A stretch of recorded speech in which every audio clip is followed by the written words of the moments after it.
Royal Shockwave. Princess Leonor's wedding just changed history forever. It began like any royal event Spain had ever seen. Flags draped across Madrid's avenues, the tolling of bells, international guests arriving under intense security. Princess Leonor, Spain's heir apparent, preparing to marry Prince Christian of Denmark, an event long anticipated but never fully understood. Yet from the moment the first notes of the procession played, it was clear, this would not be just another royal wedding. The cameras caught her first step onto the crimson aisle. The gown, a blend of Spanish embroidery and Danish minimalism, already symbolized unity across borders. But what stunned observers wasn't simply style, it was substance. For the first time in Spanish royal history, the heir had chosen to integrate Danish customs into the heart of the ceremony, altering the order of vows and seating to give equal prominence to both families. Reporters whispered furiously. Protocol officers adjusted notes in real time. Why had the traditional order of the ceremony been changed? Why had the Spanish royal crest been combined with Denmark's? Viewers in Spain sat riveted. Social media flooded with disbelief. This is unprecedented. As the ceremony progressed, another shock unfolded. Leonor herself took the microphone after the exchange of rings and delivered a personal vow, not only to her husband but to the peoples of Spain and Denmark, promising a future of service and transparency. This was not palace scripted language. It was her own voice, deliberate, clear, bridging centuries of tradition with a modern declaration. Around the world, reactions erupted. In Spain, some cried with pride. Others voiced unease at the break with centuries-old tradition. Danish commentators praised the symbolism but wondered aloud about constitutional implications. What exactly had changed, and what would it mean for two monarchies built on careful precedent? Insiders revealed that months of quiet negotiations had led to this moment. Both royal households had agreed to let Leonor and Christian craft portions of the ceremony themselves. Yet even they were reportedly surprised by the boldness of the final version. By placing both nations' crests on equal footing and reordering the rituals, the couple signaled a new kind of European royal partnership, one without hierarchy. This was more than aesthetic. Legal scholars quickly pointed out that by acknowledging Denmark's customs so prominently, Leonor had set a precedent for how future heirs might merge or share traditions. Could this open the door to a joint ceremonial role across nations? Could it, one day, affect succession laws? The curiosity deepened as the wedding reception unfolded. Guests noticed speeches from not only European royals but also young leaders from civic organizations, invited personally by Leonor.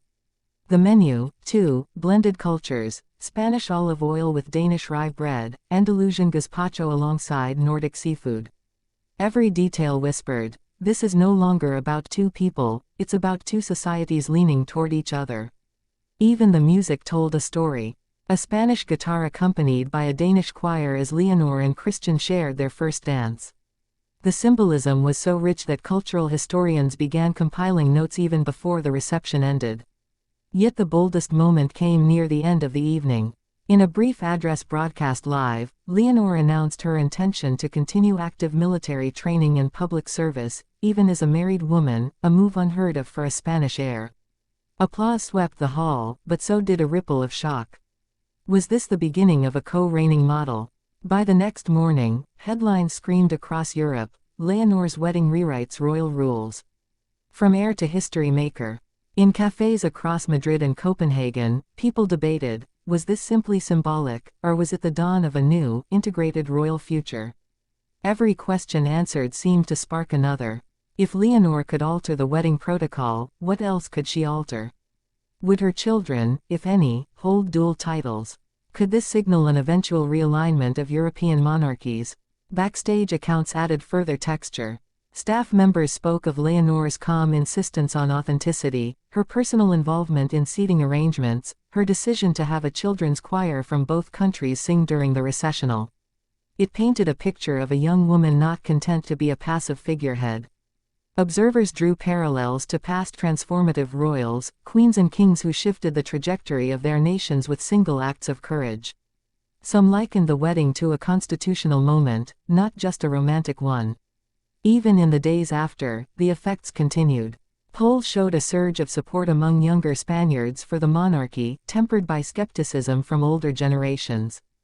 Danish youth groups posted videos celebrating the first truly European royal wedding. Journalists began to speculate about joint initiatives between the two countries under Leonor and Christian's patronage. As the dust settled, one image remained: Princess Leonor standing at the balcony of the royal palace, Christian by her side, both waving not to one crowd but to two flags raised together. The cheers from below weren't just for a wedding, they were for a turning point. This is how history shifts, quietly, in rituals and symbols, and then all at once in the public's perception. One wedding, one couple, and suddenly centuries of protocol feel negotiable. Whether you view it as inspiring or unsettling, you cannot deny its impact. In the months to come, constitutional experts will debate, commentators will parse every gesture, and the couple themselves will step into a new kind of scrutiny. But one fact will remain: this wedding has entered history books not as a private celebration but as a public transformation. And perhaps that is exactly what Leonor intended. From her first flight to her first vow as a wife, she has signaled a readiness to lead differently. This wedding may be the foundation stone of a new model of monarchy, one where tradition and innovation no longer clash but combine.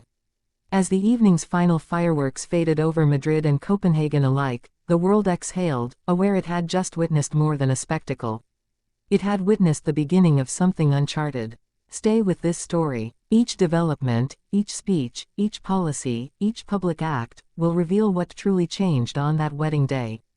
A princess became a wife, but also, perhaps, a reformer. And history, quietly, shifted its course.